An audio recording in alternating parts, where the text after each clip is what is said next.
De fruites, verdures i peixos, un conte de Montserrat Roig, narrat per Marina Formoso.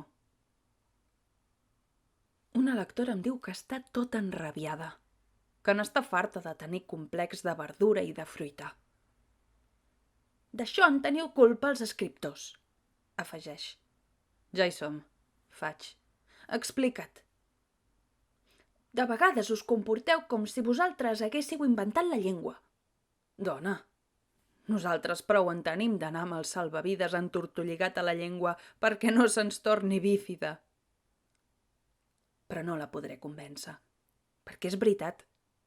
El nostre cor de pagesos esclata de voluptuositat verbal a l'hora de posar epítets als altres. De vegades, però, hi surt una esquitxada del tèxtil. Bona barreja, la nostra.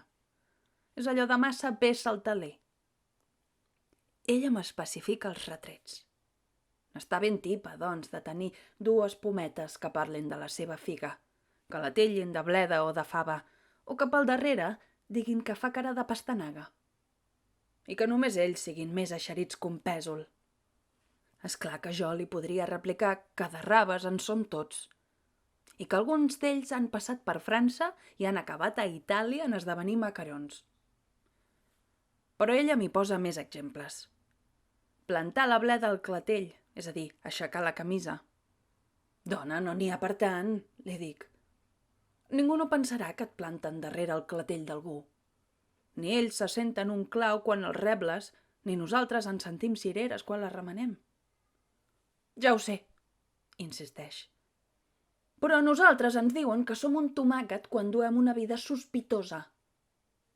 Però, i què me'n dius de pertànyer a la planta herbàcia bulbosa de la família de les lilàcies anomenada ceba en el cas de manifestar una militància fanàticament patriòtica? A més, l'heroi més menut dels nostres contes infantils va néixer sota una col. I de la punta de la fava, què? Pocs símils trobaràs en aquest cas. I a tots les cames ens fan figa. I et diré més. Ara que els nens creuen que els tomàquets creixen a les llaunes i que les pastanagues i les bledes són fabricades en lloc de conreades, hauríem de fer un esforç per no perdre aquesta riquesa de símils, comparances, personificacions, metonímies i metàfores. Parles amb tuf de prosopopeia. D'acord. Nosaltres podríem queixar-nos en veure'ns poèticament personificades en fruites, verdures i llegums. Però i ells? Peixos i prou. No recordes aquella endevinalla que fa «Senyor rector està a la bacineta.